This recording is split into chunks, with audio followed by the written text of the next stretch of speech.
The beauty of the internet is that you can pick what you want to consume, follow who you want, and support whoever entertains you. But have you ever stopped to wonder, what if your favorite YouTuber, the ones who always seem cheerful and friendly, is hiding something? What if the pastel-colored anime videos you watch, the ones filled with cute characters and light-hearted stories, were created by someone capable of unimaginable cruelty? This case left the Japanese anime community in shock. It was disturbing, it was bizarre, and it was real. This is the case of Gahakyu.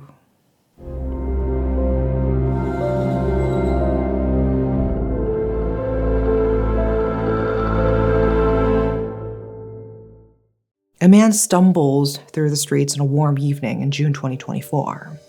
His steps are uneven, his breath ragged. He is limping, his legs barely able to carry him forward. Every moment is a struggle, every step a battle against pain. But he does not stop. He cannot stop because he is going home. He has been gone for months, missing, disappeared without a trace. His family had been left with nothing but questions, fearing the worst.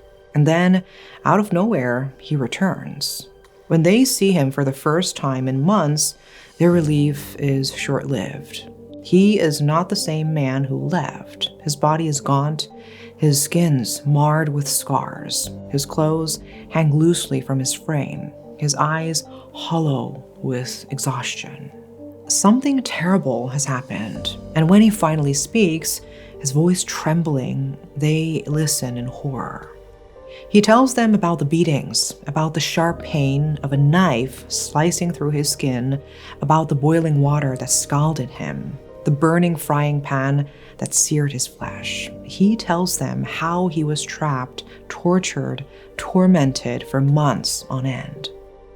His family does not wait. They take him straight to the police. The officers listen as he recounts his nightmare, their expressions darkening with every word. Then comes the question, who did this to you? And when he gives them a name, they cannot believe it. The person responsible was a well-known YouTuber, someone famous for their bright, cheerful, and animated content. The internet knew them as Gahakyu. Gahakyu was not just one person, it was a duo. Rei Fukuoka and Hiroaki Kaneko, two content creators who had built an audience with their unique anime storytelling.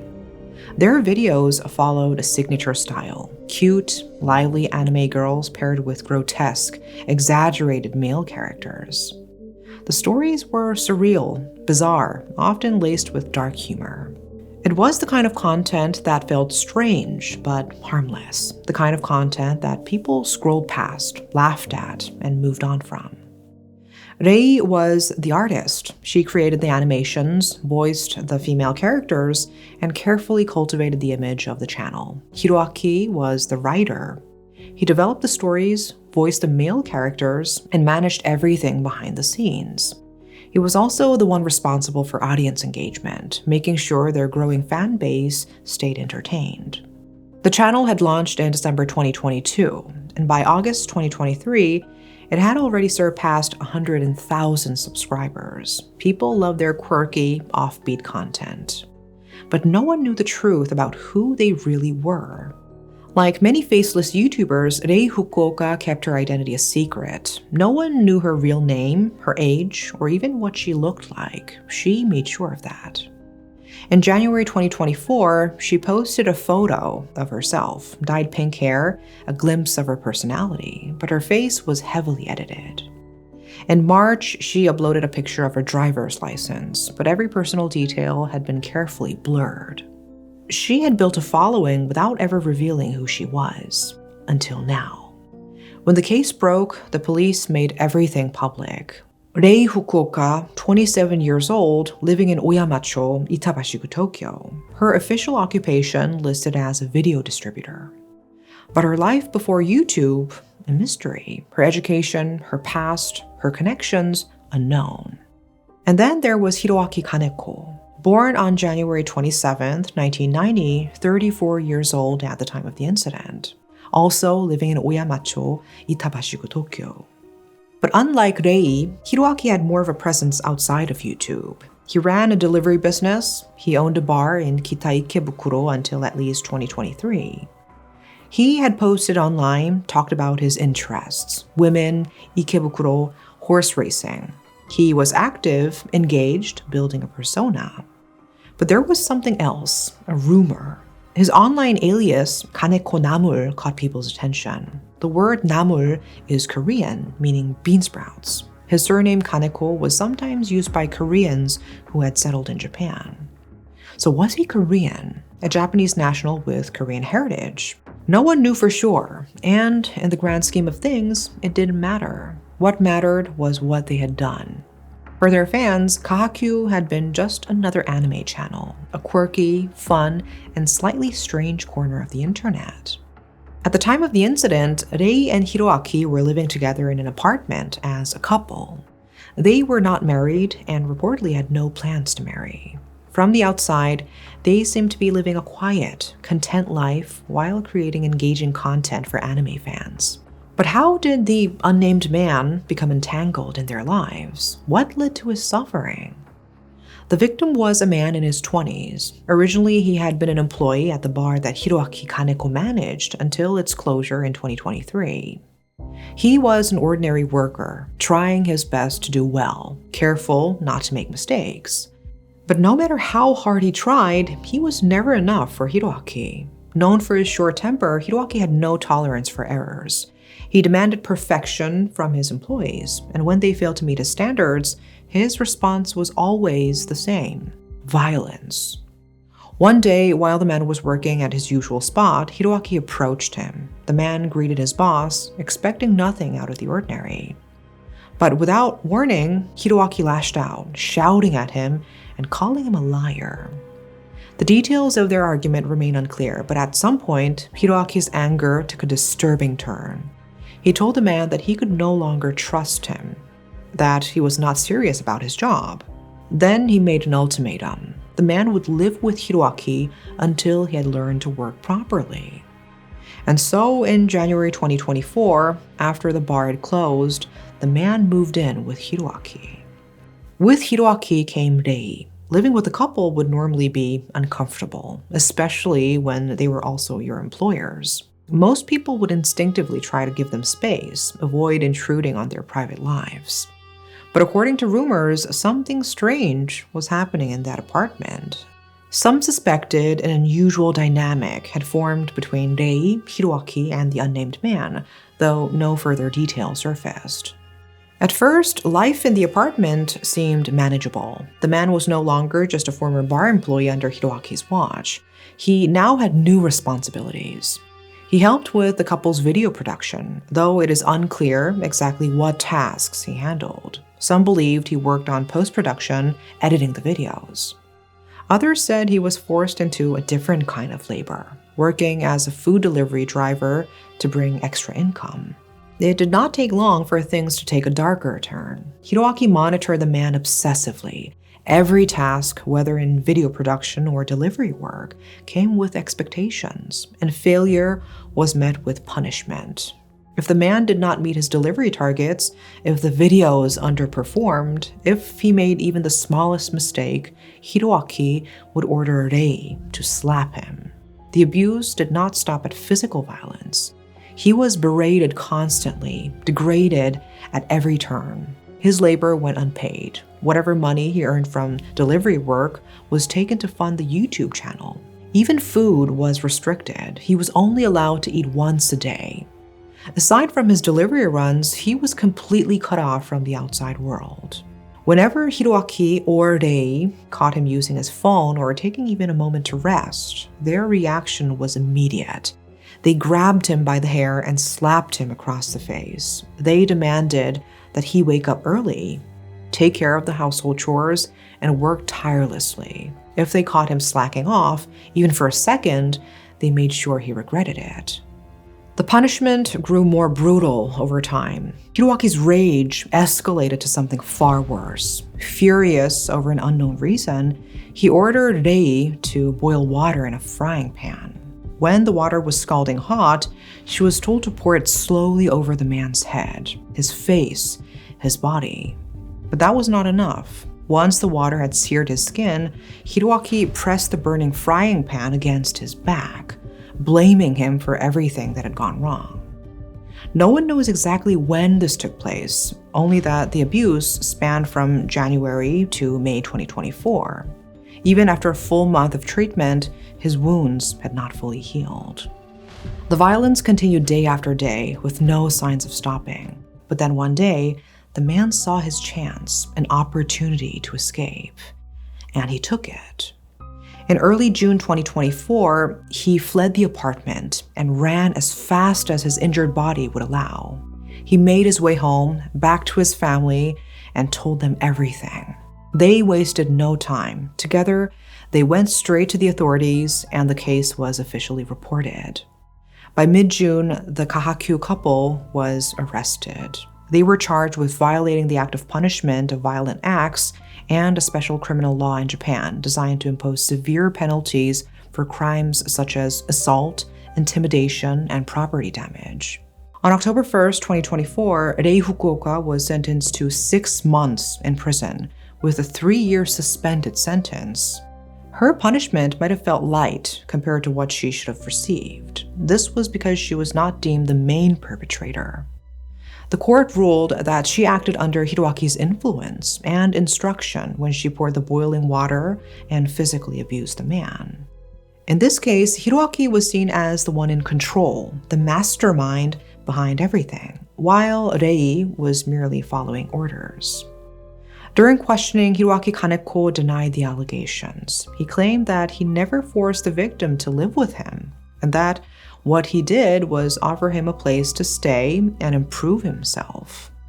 He said he never forced the man at all. He also insisted that the assaults only happened twice in total, not daily as the victim had testified. Hiroaki believed the man needed disciplinary punishment to forge good behavior. He claimed that the reason he ordered Rei to pour boiling water on the man was that the man had caused a traffic accident and showed no remorse. Hiroaki felt that punishment was necessary.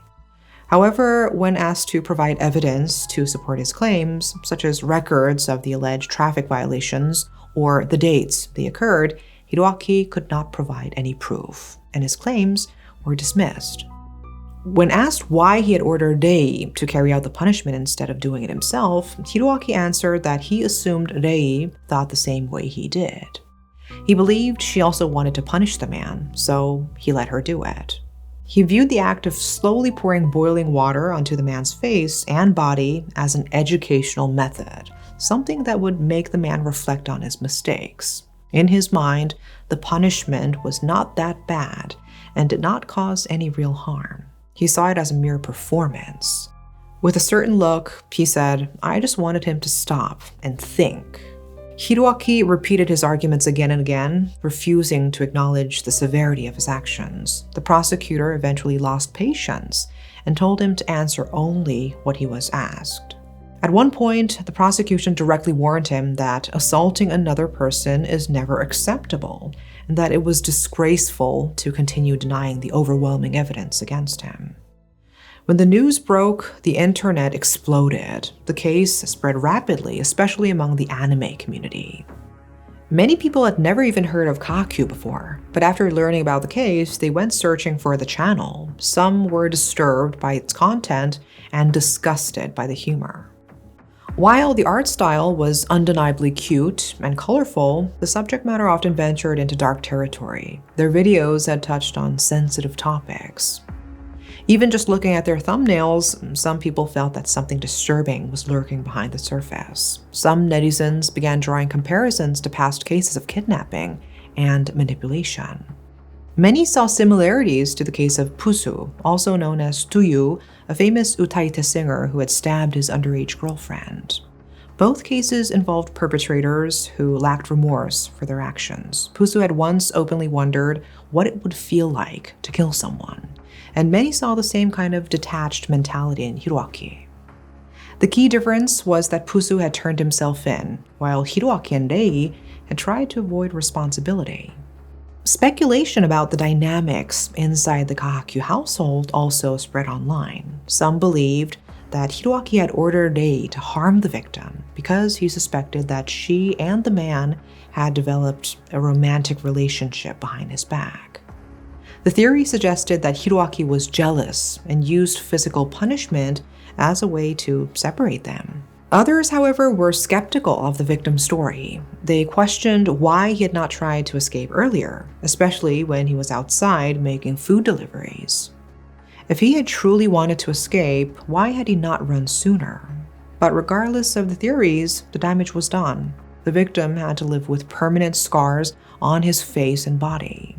His physical pain was only part of the suffering. He also had to deal with severe trauma and undergo multiple psychological evaluations to help with his recovery. As for Rei and Hiroaki, it seemed that Hiroaki had not yet been sentenced.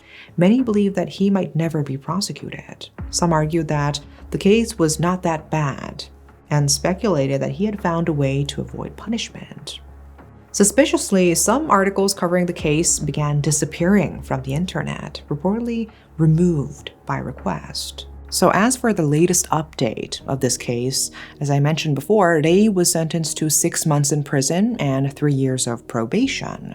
However, even after the sentencing, videos continued to be uploaded to their channel. This led viewers to speculate whether Rei had been running the channel or if someone else was managing the uploads. What really shocked viewers was the first video after the case. It seemed to mock the whole situation without any sign of remorse.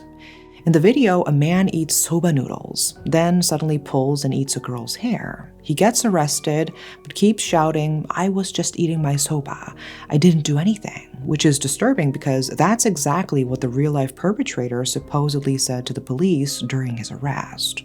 The comment section blew up with viewers connecting the dots. Some said things like, "So this is how it was going," hinting that, just like the man in the video, Hiroaki may have been released on bail. Others commented, "Now I know why you poured hot water into that man," suggesting the video might be reenacting or even justifying the actual incident. To make things even murkier, people noticed that a new live-action channel linked to them popped up in January 2025. But so far, as for the main perpetrator, the guy involved, there has been zero news. His current status is still unknown. But strangely, their subscriber count continued to rise. People followed them out of curiosity, watching their videos to see who Gahakyu really was. Some even cheered them on, saying they liked the humor and found it entertaining, despite everything they had learned. Others, however, were deeply disturbed by the idea that an anime YouTuber, someone whose content likely reached teenagers and young viewers, had been making such dark and unsettling videos all along. What do you think about the case? Do you believe that what they did in the name of education was justifiable? Do you think the punishment was fair? Or do you think there is more to the story, an undisclosed internal issue that has yet to be uncovered? Let me know your thoughts in the comments section. And that is all for today. Thanks for watching.